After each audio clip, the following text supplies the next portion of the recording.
Estamos online? Olá, boa noite. Vamos ver se o pessoal já está entrando aí, né, Gui? Ah, sim. Até esqueci. Eu posso ver o meu aqui hoje. Ah, a bateria está acabando. Mas eu não, vou beleza, tá carregar. tudo assim. Tá, o pessoal está entrando aí já? Vamos ver.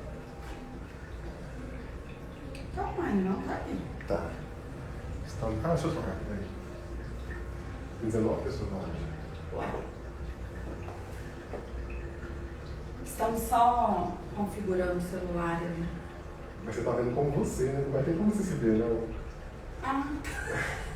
Tô querendo ver no meu celular, tem jeito, né? Não tô lendo isso. Gente, vamos começar então, né? Pode começar, Gui? Gente, vamos dar um ok aí, se tá tudo bem com o som. Se vocês estão me ouvindo bem, pra gente não perder nada. Alguém deu ok aí? Se tá me ouvindo bem? Boa noite, o pessoal tá dando boa noite. Boa noite, boa noite. Eu tô sem o celular aqui, não tô vendo quem tá dando boa noite. Sejam bem-vindos todos. Ah, agora sim, beleza. Esse é o seu? Agora você vai Não vou ficar com ele muito tempo, não, tô com medo de deixar cair. Gente, boa noite. Estou vendo aqui que tá dando todo mundo boa noite. Jéssica, Marco Túlio, todo mundo. Tânia, boa noite. Boa noite. Carla, Maria Alice, bacana, gente. Então vamos começar, né, Gui? Vamos. Já tá dando ok, todo mundo? Gabriel, meu filho, ok, boa noite. Thaís, bacana. Vamos lá. Gente, então boa noite para todo mundo. Quem não me conhece ainda, né, que está começando a seguir aí no Instagram, eu sou a Ellen Lage, assistente social. Então, eu me formei lá na Universidade Federal de Juiz de Fora, há 22 anos, trabalho na área, né, do serviço social. E a gente está fazendo lives desde março de 2020, em função da pandemia, nós começamos a ter esse contato mais próximo, né, com os colegas de profissão, com alunos, com amigos e com profissionais da área da saúde, tá? Essa semana vai ser uma semana bastante especial, porque a gente vai fazer a Semana do Assistente Social na prática.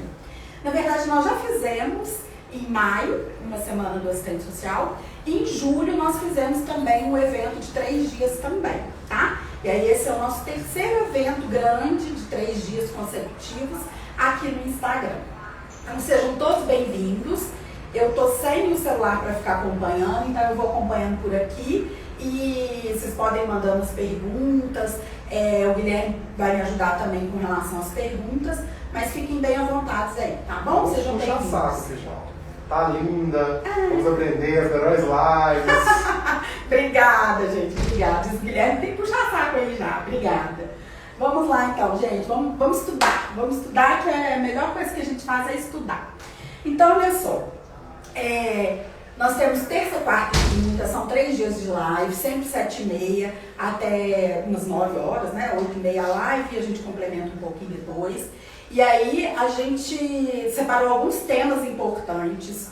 Hoje eu separei mais um tema voltado para a questão do BPC e do auxílio emergencial, tá?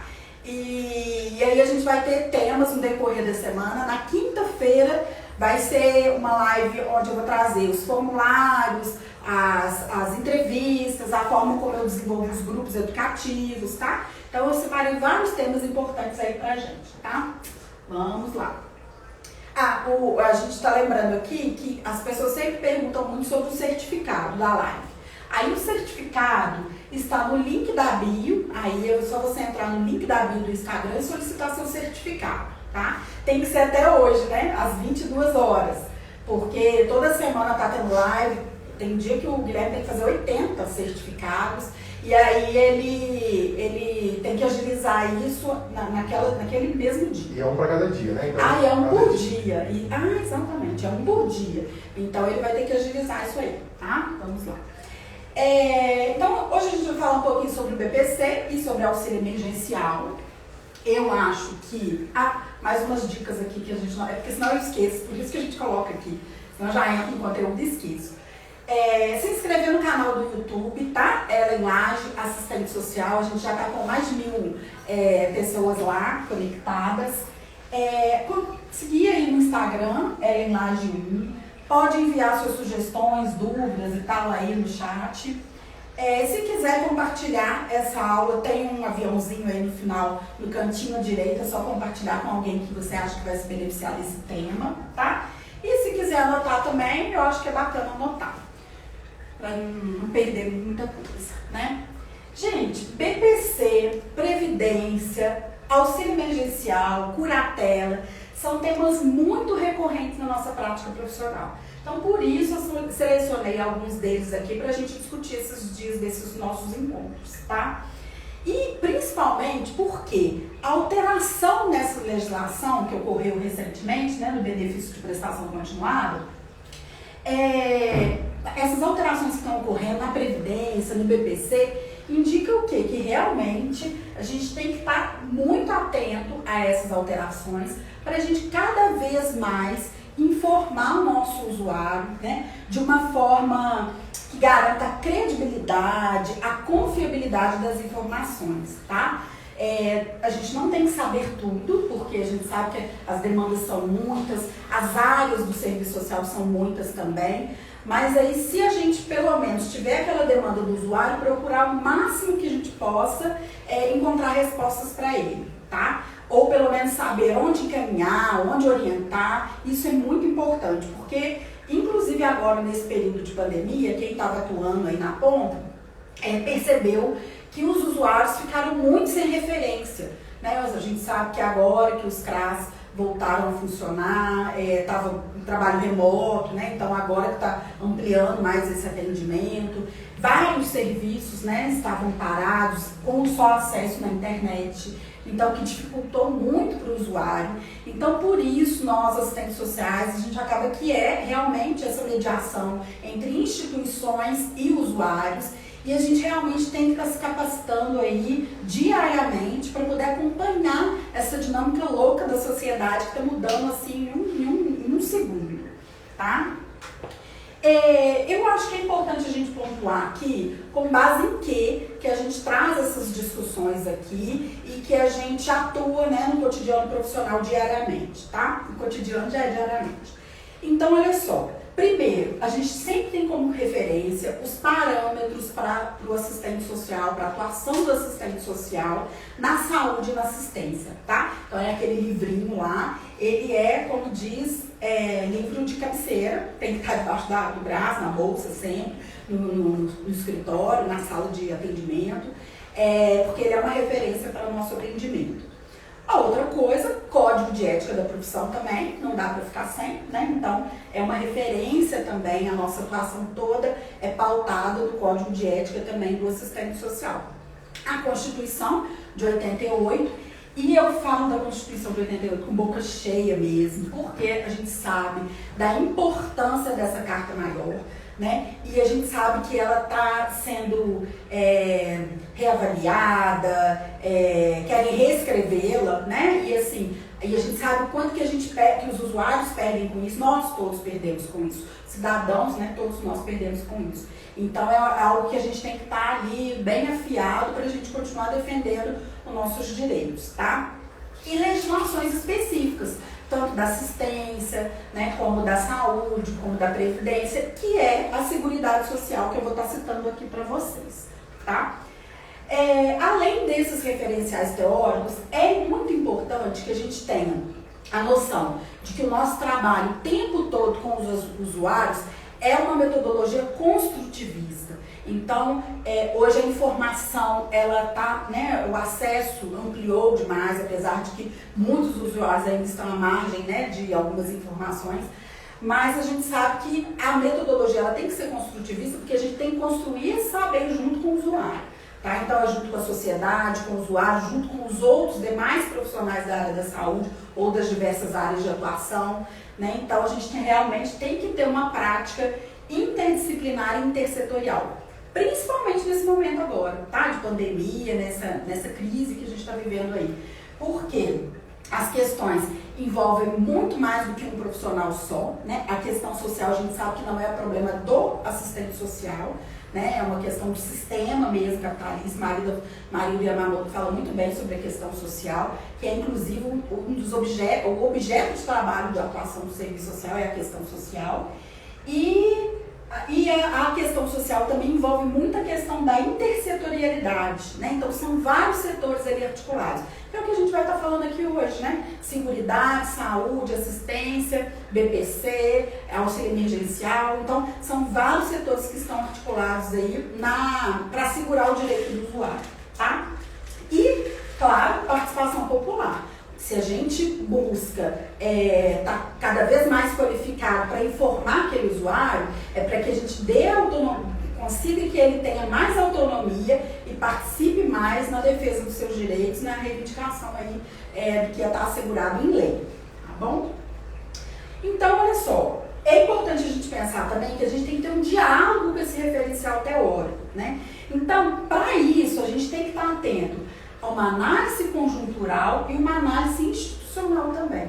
Então, não dá para a gente falar de BPC, de auxílio emergencial, sem a gente analisar como que está a questão da conjuntura mesmo. As relações de forças existentes nas instituições, na sociedade, né? O poder mesmo, como que ele está instituído e como são essas relações de força. E também a análise institucional. Então, além de fazer uma análise da conjuntura como um todo, né, como a sociedade está se portando, e não só a sociedade, como o mundo está se portando, né, porque para você ver, a pandemia pegou todo mundo.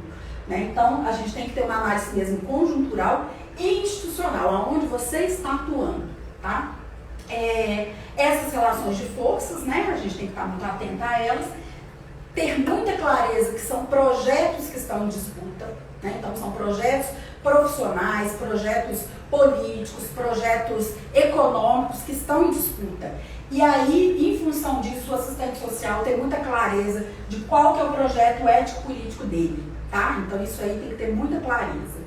E a gente defender ali firmemente o nosso projeto ético-político, que consta lá no Código de Ética, na lei que regulamenta a profissão e também nos currículos, no currículo, né, do profissional aí na formação do assistente social, tá?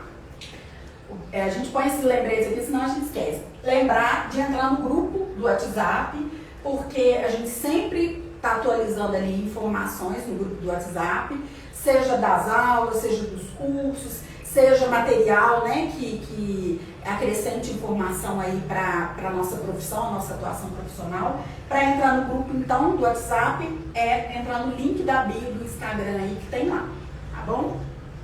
Vamos lá, gente. Então, para a gente falar de BPC e de auxílio emergencial, a gente precisa de entender, então, essa questão da Seguridade Social, tá?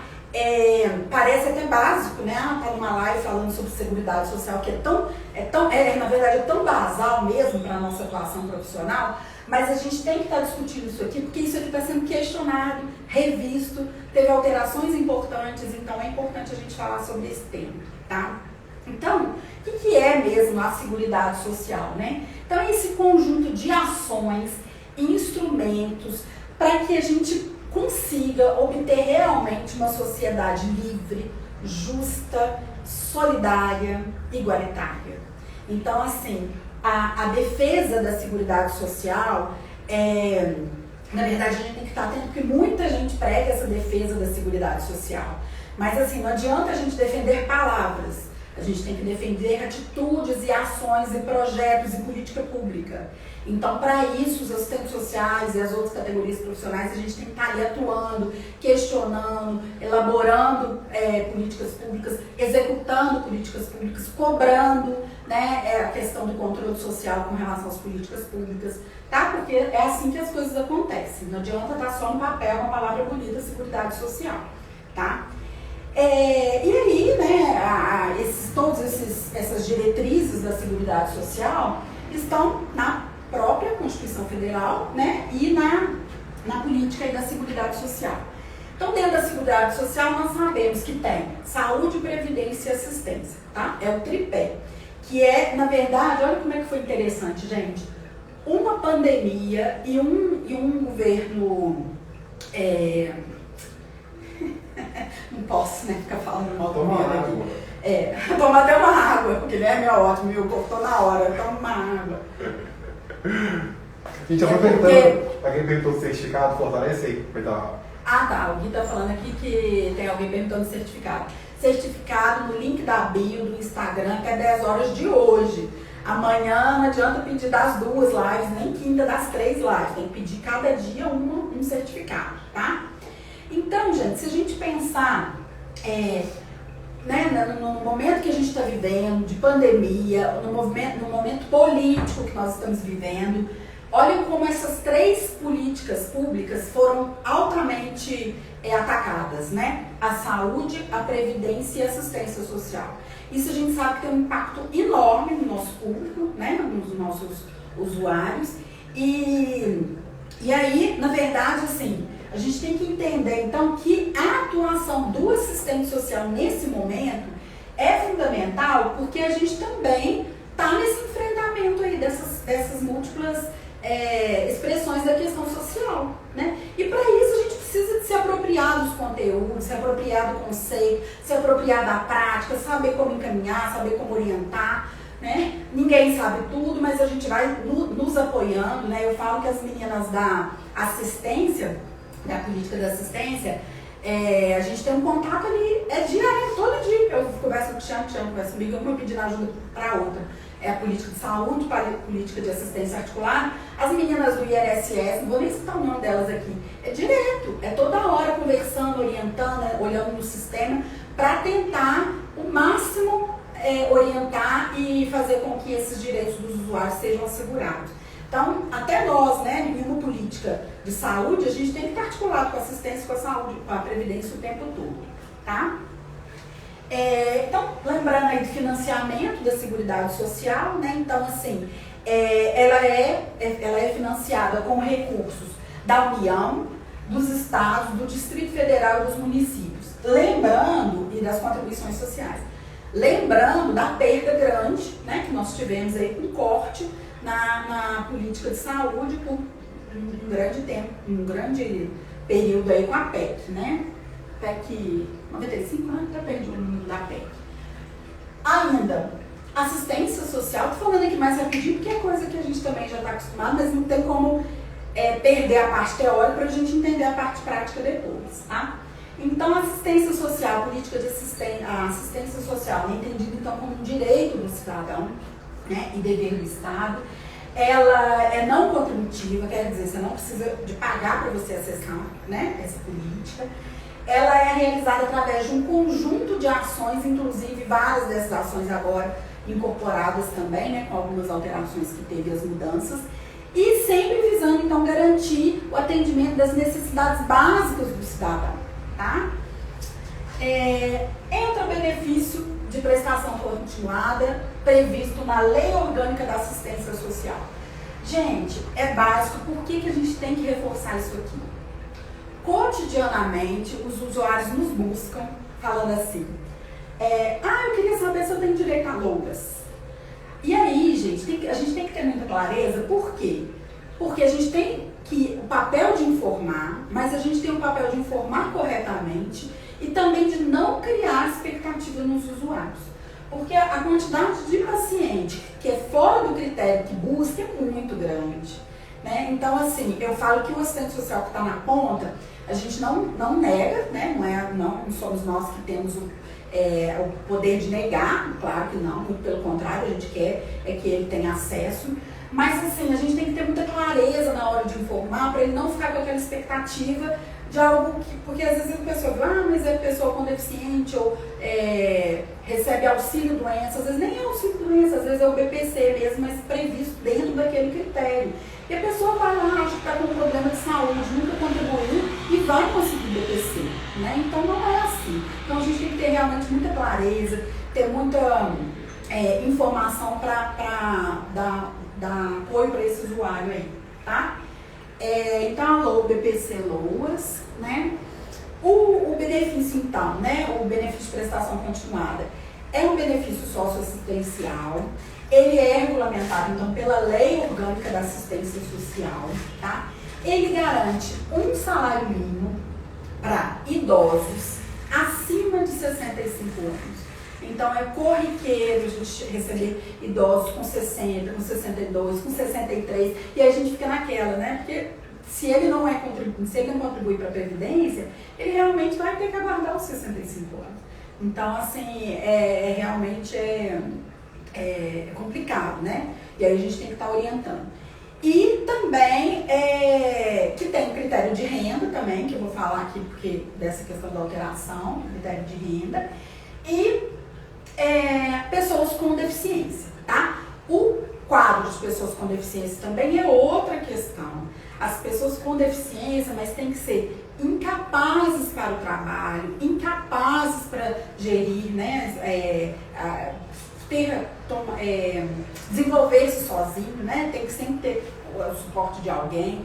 Então isso é também muito importante, porque as pessoas estão buscando, acreditando que vão ter, e aí fica naquela busca pelo benefício, que a gente sabe que o INSS, a Previdência Social, que gera esse benefício, juntamente com a política de assistência, está cada vez mais restritivo, né? Então, assim, está cada vez mais restritivo. Então, como eu falei, ele não é não contributivo, né? Então, ele é pago, tem o critério de renda de 1/4 do salário mínimo, menos de 1/4 do salário mínimo. Então, assim, é família, gente, que comprova extrema pobreza, assim, é baixa renda mesmo, tá? E aí, o que acontece? O PPC também, ele não paga 13º e também não deixa pensão por morte, tá? Isso aí, as pessoas algumas ainda têm dúvida. O que acontece, gente? Pessoa com deficiência dentro do BPC é aquela que ela realmente tem impedimento de longo prazo, de natureza física, mental, intelectual. Então, às vezes, as pessoas estão em algum determinado tratamento naquele momento e já quer fazer a solicitação do BPC. Então, assim, até o passe livre também. O passe livre, né, a gratuidade em transporte público, muito daqui de Belo Horizonte, muitas pessoas buscam quando, por exemplo, estão em tratamento de fisioterapia para uma questão ortopédica. Então, não tem uma deficiência, né? Está passando por um momento ali, a gente não tem como solicitar passe livre, gratuidade, benefício para essas pessoas. Tá? Então, a gente tem que ter muita clareza. E aí conversar com a equipe, né, para não informar errado, conversar com a família para ela realmente entender que às vezes ele não tem uma deficiência que é incapacitante. Isso aí tem que ter muita clareza também, tá? Vamos lá. Família também para o benefício, né, de prestação continuada. Família, né, para efeitos da lei no BPC, na verdade, ela não leva em conta muito aquela família extensa, né, a família ampliada, que a gente pode considerar até um vizinho, um colega que está morando com você, sua família, de repente é considerado sua família. A Dani fez um comentário aqui. Lembrei de um caso que acompanha paciente com hérnia e veio saber PPC, deficiência. Pois é, então, aí o que acontece? A doença, gente, tem que ser incapacitante, tem que estar incapacitado para o trabalho, porque o benefício ele é muito restrito mesmo, né? Então a gente pega muitos casos, principalmente eu lá no centro de reabilitação, as pessoas estão em reabilitação por algum problema, às vezes ortopédico, que não vai causar às vezes é uma incapacidade momentânea. Lá na lei fala que é uma incapacidade a longo prazo. Então, realmente, a gente tem que explicar isso bem para as famílias, tá?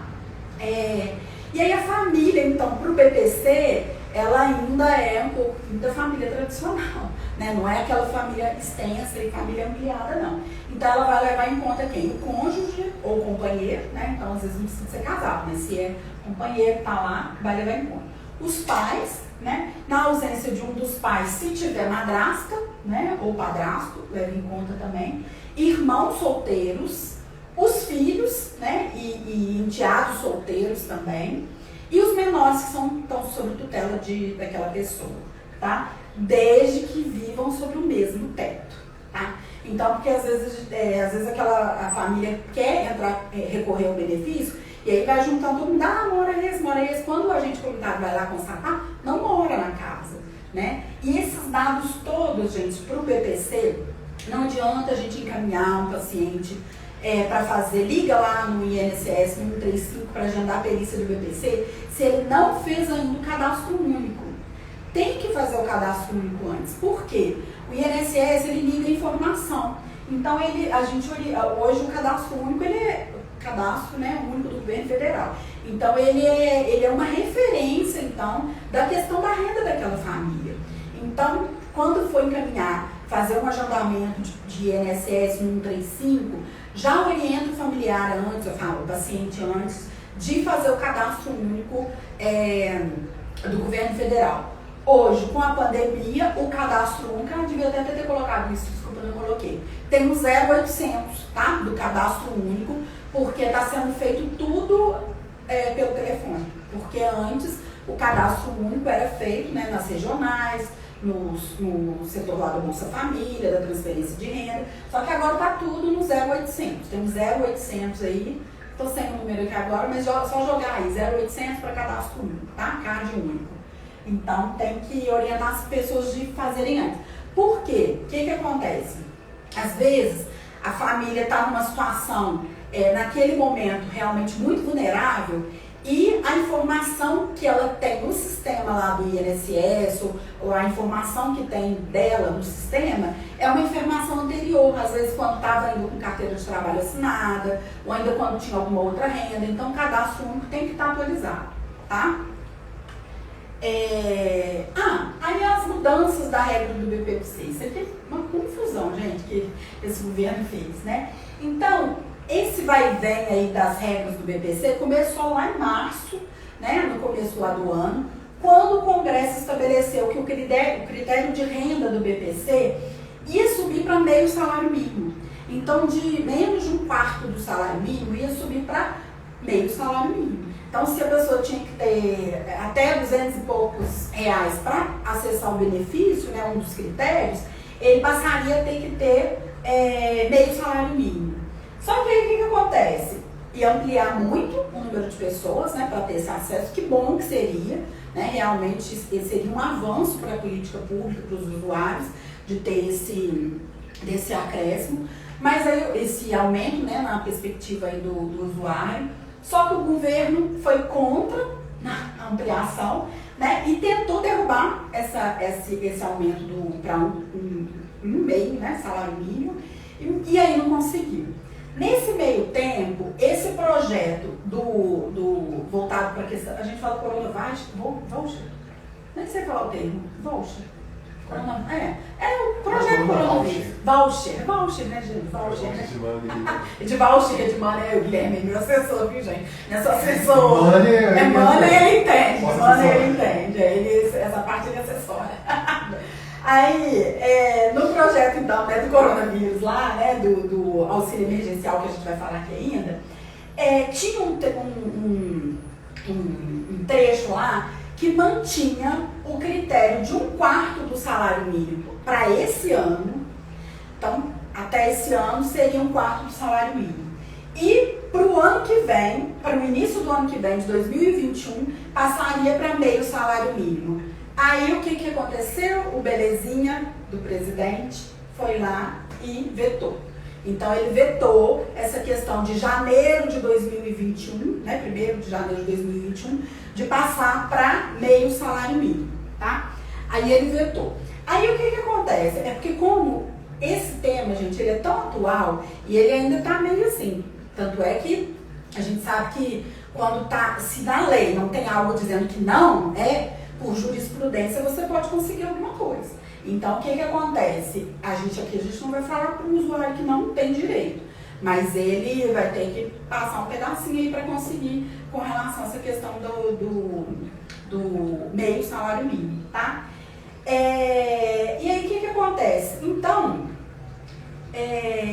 essa questão do 1/4 do salário mínimo, eles colocaram o seguinte, que dependendo da situação de vulnerabilidade do usuário até esse final de ano, eles iriam considerar meio salário mínimo, tá?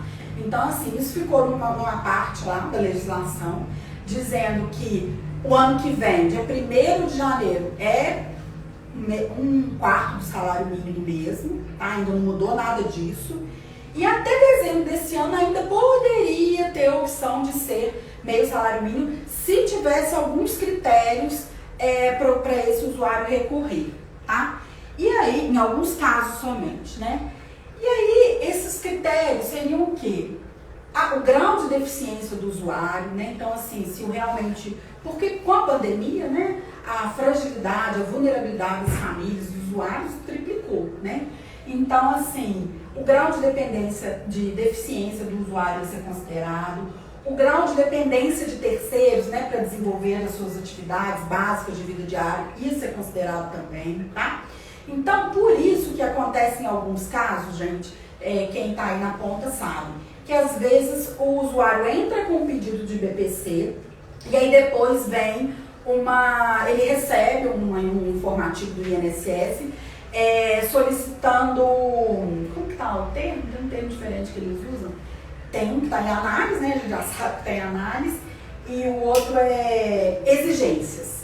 Então lá no INSS aparece assim, está em exigências. Exigência é o quê? Está aguardando ainda a comprovação de algum documento para poder concluir o parecer sobre o benefício. Tem alguém chamando? E aí, então, por isso que alguns usuários recebem pedindo assim, então comprove, por favor, se ele paga, se ele tem gasto com medicamento que não tem pelo SUS, se ele gasta, com o que ele gasta, com alguma coisa extra, né, que não tenha pelo SUS, para poder ver se justifica, às vezes, passar um pouquinho desse critério aí, para que ele consiga o auxílio, tá? Isso aí é tudo avaliação mesmo, né, do INSS, tá? Por exemplo, né, se tem algumas circunstâncias pessoais, alguns fatores ambientais, socioeconômicos e familiares que dificultam ainda mais a vida daquele usuário, tá? Idoso ou pessoa com deficiência. Aqui, é o que eu até já falei, né? Então, se ele está comprometido no orçamento dele com tratamento de saúde, com tratamento médico, com fralda, alimentos, né, especiais, medicação de alto custo, que às vezes não tem liberado pelo SUS, e aí, ou algum serviço que não seja prestado pelo SUAS, né, Sistema Único de Assistência Social, aí ele comprova e aí teria como ele ainda ser avaliado, tá? Então, por isso que quando tem aqueles casos de extrema vulnerabilidade e que às vezes a renda passa um pouquinho tudo, como não somos nós que falamos o parecer de sim ou não, eu sempre agendo, tá? E aí, gente, lembrar, deixa eu ver se já é esse próximo aqui. Não, aqui resumindo, então assim, ficou estabelecido que o limite de renda para ter acesso ao benefício seria de meio salário mínimo, mas só nessas condições especiais e até dezembro só. Então agora, 1º de janeiro, já normal tudo de novo, tá? Isso aqui eu já falei, tá? Exceção. Tá. Em casos específicos, então, que são as exceções, de ainda fazer a tentativa mesmo passando de 1/4 do salário mínimo, tá? Uma alteração importante, isso faz todo o sentido para a gente que está ali atuando na ponta, é que o BPC, ele pode ser concedido a mais de um membro da família, tá? Então, assim, agora, né, se tiver 2 idosos, os 2 idosos precisarem de recorrer ao BPC, eles podem, aí a renda do BPC não conta como renda per capita, né, renda por pessoa não conta. Então, isso aqui foi um ganho grande também da legislação, né, para assistência, para os usuários, para a política, tá? Então, se tiver tudo dentro do critério, se tiver ou 2 idosos, ou 2 pessoas com deficiência, pode ser também, tentar o BPC também, tá? Isso aqui, gente, parece bobagem, mas não é bobagem. Alguém perguntou alguma coisa aqui? Isso aqui parece bobagem, mas não é bobagem. Como recorrer ao BPC? Gente, isso aqui é diário pra gente, né? E dá uma trabalheira. O que acontece? Gente, na hora que for ligar para agendar, porque os usuários eles estão precisando do auxílio nosso, da nossa orientação, do nosso suporte, não é só quem trabalha na assistência, não, lá no CRAS ou na assistência. Todo mundo, isso aqui nós da saúde, a gente está fazendo direto isso aqui, porque eles não estão tendo muito para onde recorrer, né? Então, assim, eles têm, lógico, o apoio da assistência, mas a gente também virou referência para eles, tá? Então, assim, para ligar, na hora que for ligar no 135, isso aqui é coisa prática, né? Vida diária, vida rotina. Pode solicitar o BPC para um idoso e um deficiente ao mesmo tempo, assim? Um idoso e um deficiente, mesma família? Pode. Um idoso e um deficiente, pode, tá? Agora pode, né? Então, como recorrer ao BPC? Gente, na hora que for ligar no 135, primeiro, paciência, que às vezes você fica lá 30, 40 minutos, tá? Para ser atendido, para terminar o atendimento, né? Para começar o atendimento, às vezes demora 3, 4, 5, 7 minutos. Mas depois você fica 30 minutos para resolver tudo, tá? Então, não faça num local que você não possa colher direito o usuário, ou cheio de gente em volta, porque você vai perguntar muito detalhe do usuário, tá? 135, na hora que você for ligar, tem que estar com o CPF na mão, que é a primeira coisa que eles pedem no CPF. Identidade, porque pede para conferir o nome da mãe. Comprovante de endereço, porque pede CEP. Aí, se às vezes na hora que você está lá terminando o atendimento, você pedir o CEP do usuário, então já esteja com isso tudo na mão, tá? Telefone, eles pedem um telefone de contato. Se é você mesmo que está ligando, ou do telefone celular da instituição, ou do telefone fixo, eles perguntam se aquele telefone é de referência, então você já tem que ter um telefone do usuário para informar naquele momento, tá? O relatório médico também, que eles pedem. Então, assim, isso aqui tem que estar na mão, porque agiliza muito para o usuário. E se é meio chatinho para a gente, você imagina para o usuário fazer isso? Fala. Na saúde, como assistente social, posso solicitar o BPC ao paciente, mesmo havendo o CRAS na área de abrangência? Sim. Quem perguntou, tem o nome aí? É a Renata. Renata, todos nós, falou que é assistente social. Não, na verdade não só assistente social, né? Porque o BPC, o usuário pode solicitar, o familiar pode solicitar, qualquer pessoa pode solicitar. O que a gente normalmente antes fazia, às vezes a gente encaminhava para o CRAS ou para a assistência por causa da questão do CAD único, que tem que estar primeiro atualizado o CAD único. Mas aí eu já chego e já pergunto, tem um cadastro único? Já fiz, já está atualizado? Tá. Eu mesmo solicito. Isso aqui diariamente a gente faz isso. Liga no 135 com todos esses detalhes e você mesmo solicita. Detalhe, o INSS pergunta se você é procurador, ou se você é curador, se você é tutor, né? O que você é daquela pessoa. Porque eles pedem para que seja realmente um procurador. Eu sempre informo, eu falo, não, eu sou assistente social e o paciente ou o familiar está aqui comigo na minha frente. Por quê? Normalmente eles pedem para você, para conversar com alguém, a família ou o paciente mesmo, quando ele tem condição de falar, para poder confirmar algumas informações, tá? E depois eles falam lá, né? Você está ciente que as informações que você deu são, né? Você pode ser até preso porque você informou uma coisa errada, então a gente tem que concordar e tal. Mas isso aqui a gente agiliza muito a vida do usuário para fazer, porque é muito chatinho, tá? Tá, vamos embora.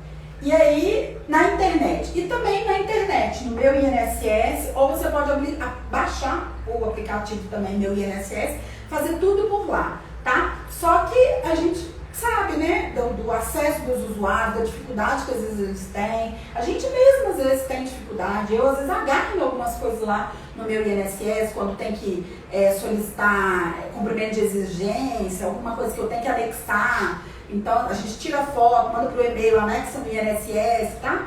Então, assim, às vezes a gente mesmo fica enrolado imaginando o usuário, tá? Então, por isso que a gente tem que realmente se qualificar para auxiliar o máximo que a gente pode, tá? O BPC e agora o auxílio emergencial. Mais pra frente eu vou explicar direitinho o auxílio emergencial, mas já que já falou de BPC, o assunto tá muito ligado. Então, quem recebe o BPC não pode receber o auxílio emergencial, tá? Então, assim, porque, né, já está assegurado pelo INSS para receber o BPC, então não pode receber o auxílio emergencial, tá? Os beneficiários do Bolsa Família, sim, eles podem ter acesso ao auxílio emergencial, porque está tudo no cadastro único, né? Então já olha lá no cadastro único do Bolsa Família, do Programa de Transferência de Renda. viu lá que está dentro do critério, ele teve acesso a recorrer. Aí vocês vão falar assim, nossa, aí, nós estamos falando de auxílio emergencial agora, em novembro, sendo que ele foi lançado lá para no começo do ano, né, fevereiro, março, e agora já está acabando agora, né? Agora já tem até o auxílio emergencial residual. O que acontece? Isso é que a gente tem que saber, que o usuário chega toda hora para a gente. Aconteceu comigo quando eu não sabia, recente, né? Então, assim, chegou lá um usuário que ele entrou, eu entrei com ele há mais tempo, pedido do BPC. E aí ele começou, ele não tinha recebido nada, só recebia Bolsa Família, e ele começou a receber R$600. Aí ele falou assim, veio a resposta lá do BPC, eu tô recebendo R$600. Porque ele entrou, foi com o pedido do BPC. Mas não foi. Na verdade, ele não tem a resposta definitiva ainda do BPC e ele estava recebendo o auxílio emergencial, porque foi uma antecipação do BPC. Se ele depois for aprovado e tiver direito ao BPC, aí sim ele vai receber o que ficou faltando, né, a complementação, e aí vai começar a receber o BPC mesmo, vai receber só a complementação do que ele recebeu.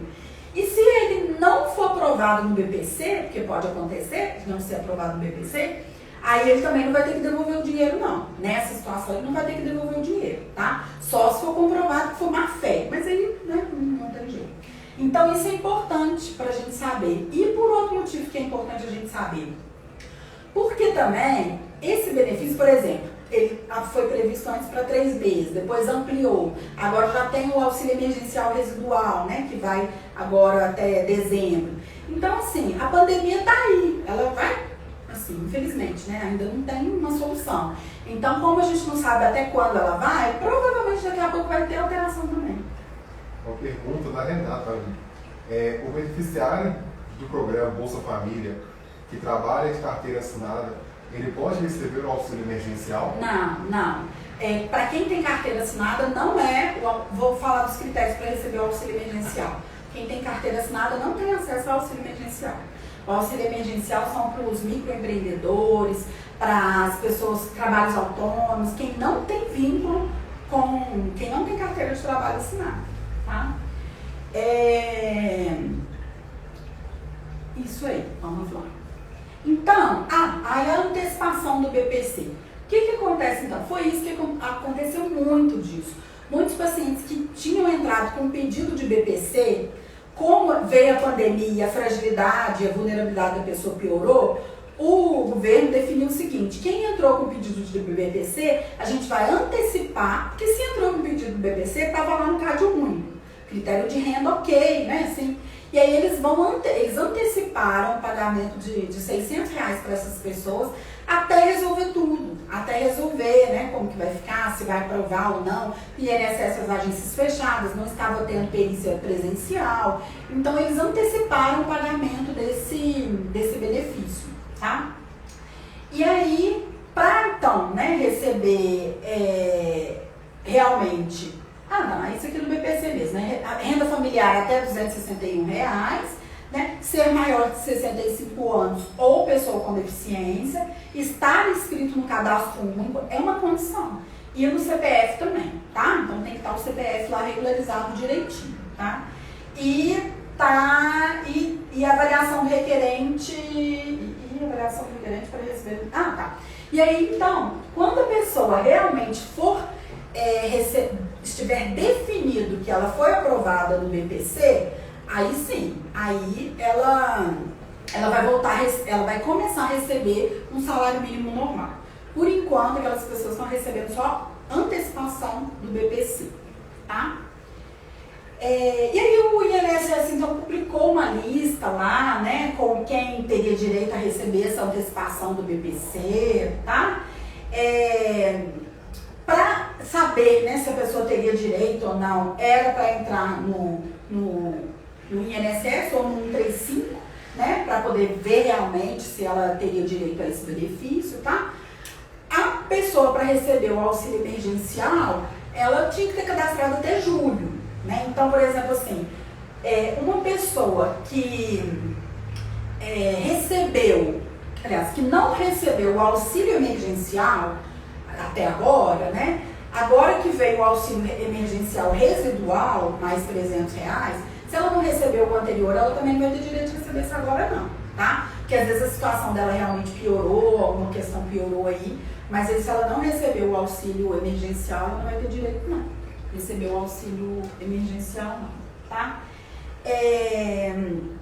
Então é isso, eu já tinha te falado, né? Quando antecipa, o INSS depois vai abater. Então a pessoa estava recebendo 600, foi autorizado o BPC para ela, foi aprovado, né, o BPC para ela, então ela vai começar a receber os 1.000, o salário mínimo e a diferença dos anteriores, desde a data que ela solicitou, que ela requereu o benefício. Outra informação que é muito importante, que amarra demais na hora que a gente vai ligar lá no 135 no INSS. Eu recebo pacientes assim, eu estou recebendo seguro-desemprego. E aí eu tenho uma pessoa idosa na família, ou eu tenho como que chama? Uma pessoa com deficiência. Gente, tem que esperar o seguro-desemprego passar. Por quê? Senão, na composição da renda familiar, eles contam o seguro-desemprego. Então, isso pode prejudicar na solicitação do benefício. Tá? Oi? Xuxa perguntou, meus pais são idosos e só conseguiram o BPC através de um advogado. E diante das mudanças das políticas públicas, eles podem perder o benefício? Depende, tem que ver como que está a questão do critério. Se você recorreu a um advogado, provavelmente tinha alguma coisa do critério que não estava, né, muito ali certinho. Às vezes a renda que passou um pouquinho.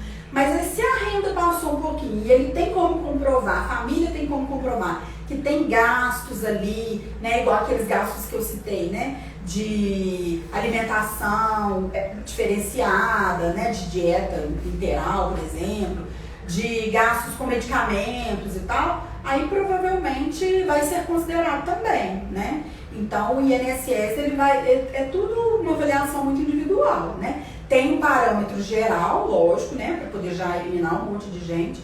Mas, por exemplo, nesses casos, ainda mais quando as pessoas recorreram judicialmente, né, essa questão da judicialização, da solicitação do benefício, vai ser também avaliado caso a caso. Se tiver como comprovar o porquê que liberou antes, provavelmente vai ser mantido o benefício, né? Tem mais aí? Não. Antecipação do benefício. Já falei isso aqui, isso eu também me antecipei, porque eu falei também. Aí o benefício vai, provavelmente, né, se o benefício for negado, aí se o benefício for negado, a pessoa solicitou o BPC, foi negado e já recebeu a antecipação do benefício, eles não vão fazer a pessoa pagar isso não, tá, gente? Porque aí também, desumano também, né, fazer a pessoa pagar. Agora, uma coisa que eles vão fazer a pessoa pagar é aquela pessoa que entrou com um auxílio emergencial. Olha, gente, isso é cruel. É cruel. A pessoa entrou com solicitação do auxílio emergencial. Conseguiu o auxílio emergencial. Aí a situação dela melhorou em 2020 ainda. Melhorou. Entrou na crise lá no começo do ano, solicitou o auxílio emergencial, conseguiu. A situação dele melhorou.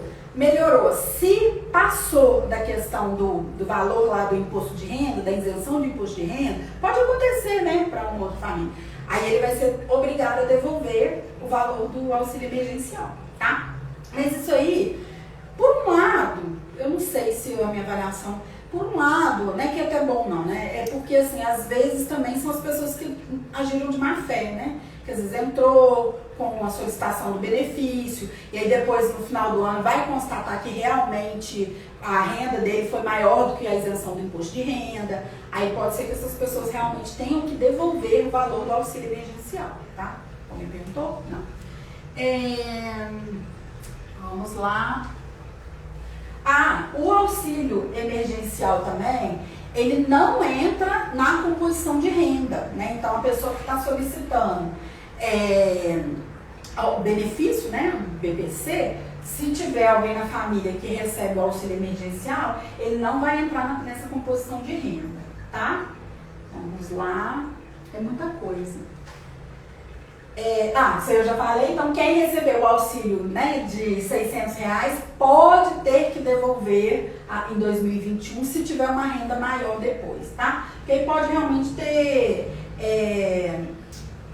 tido tido uma recuperação aí no final do ano, e aí se ele recuperou aquela renda, né, que ele perdeu no decorrer do ano, ele pode ser que ele tenha que devolver. Aí falou que essa é uma lei que ainda, eles não sabem ainda como vão efetivar isso, né, como vão viabilizar essa questão do pagamento aí, mas tá rodando esse assunto aí, tá? Vamos lá, tem mais o quê? Esse reembolso, exatamente, aqui, ó. Você estava falando. Ah, sim. Quem receber mais do que 28 mil reais, né, ao longo desse ano inteiro, e aí quer dizer, isso aqui é para isenção de imposto de renda, né? Então eles vão ligar as informações da isenção do imposto de renda com isso aqui, e aí realmente se a pessoa passou desse valor e recebeu o auxílio emergencial, provavelmente ela vai ter que devolver, tá? O dinheiro. Aí eu falei do auxílio emergencial porque estava muito junto com a discussão do BPC. Mas o auxílio emergencial, então, o que acontece, gente? Ele veio como um recurso financeiro mesmo, né, que o governo disponibilizou para trabalhadores. Aí a pergunta da Renata, eu acho, né? Informais, então assim, são os trabalhadores informais, sem carteira de trabalho. Os autônomos, né, então são autônomos, não tem como comprovar a renda e tal. Microempreendedores individual, né, que é o MEI, e desempregados, tá? Então, assim, esse é o perfil aqui de quem que poderia acessar o benefício. Quem tem carteira de trabalho, quem está com carteira de trabalho assinada, quem tem, como é que chama? Algum benefício previdenciário também não recebia, não, tá? Não teve direito a receber, não, tá? Porque, gente, essas pessoas aqui, os trabalhadores informais, os autônomos, os microempreendedores individuais, foram os que sofreram fortemente o impacto da crise. Né? As pessoas não tinham onde vender, não tinham como sair, não tinham, então realmente era para esse público aqui, tá? E aí, então, de onde que vem esse recurso, né? O novo Banco de Desenvolvimento, formado por vários países, tá? Brasil, Rússia, Índia, China, África do Sul, né? Aprovou, então, o financiamento no valor de R$1 bilhão para o programa de auxílio emergencial, tá? Então, assim, a renda veio daqui. Porque, assim, muita gente ficou naquela, né? Como que o governo fala que não tem dinheiro e depois aparece esse dinheiro? Ô, gente, primeiro que o governo é bonzinho, né? A gente sabe que ele também, lógico, né? Ele tem uma questão de vida e morte ali, né? De situação de emergência, calamidade pública. Tem recurso para isso, para emergência e calamidade pública. Está previsto em legislação, né? E outra coisa também, como que o tal do capitalismo vai se manter se as pessoas não têm recurso para consumir? Oi. Tem uma pergunta aqui do Marco Túlio.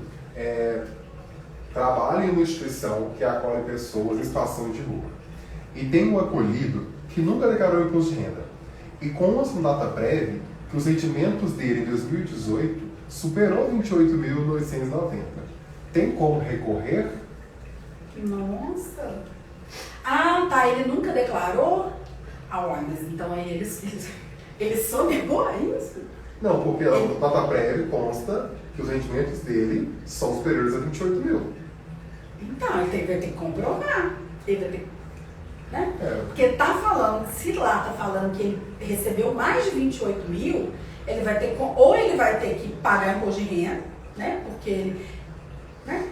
Vai ter que fiscalizar a Receita Federal para ver o que acontece. Porque assim, Mas ele morava não. Está em situação de rua. Situação. Gente, será que é um nome diferente? Será que ele recebe uma custodia que está na mão dele, outra pessoa recebe por ele? São muitos problemas, né? Nossa, é muito específico.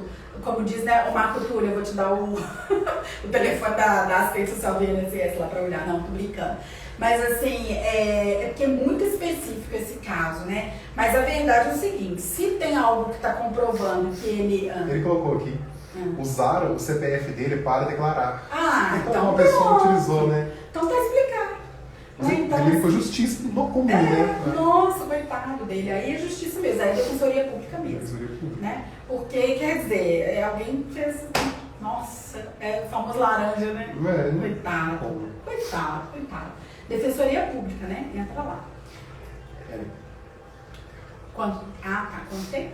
Então, gente, então só pra vocês entenderem, né? A live, ela se interrompe a cada 60 minutos. E a gente vai aqui até 15 para as 9. Então, o que a gente vai fazer? A gente vai interromper a live aqui agora, antes que a gente seja bloqueado, né? Assim, vai desligar sozinho para não ter que acontecer isso. E nós vamos começar uma outra live, tá? A gente vai sair aqui, é só você entrar de novo. E a gente vai até 8h45, tá bom? E é coisa de 3 minutinhos. Não, 1 minuto. E só um detalhe, assim que a gente voltar, a gente vai esclarecer dúvidas sobre envio ou não envio material, a aula tá gravada ou não, aí a gente fala tudo isso, tá bom? Então agora a gente vai encerrar e é só vocês entrarem novamente na live. Entra aí, gente.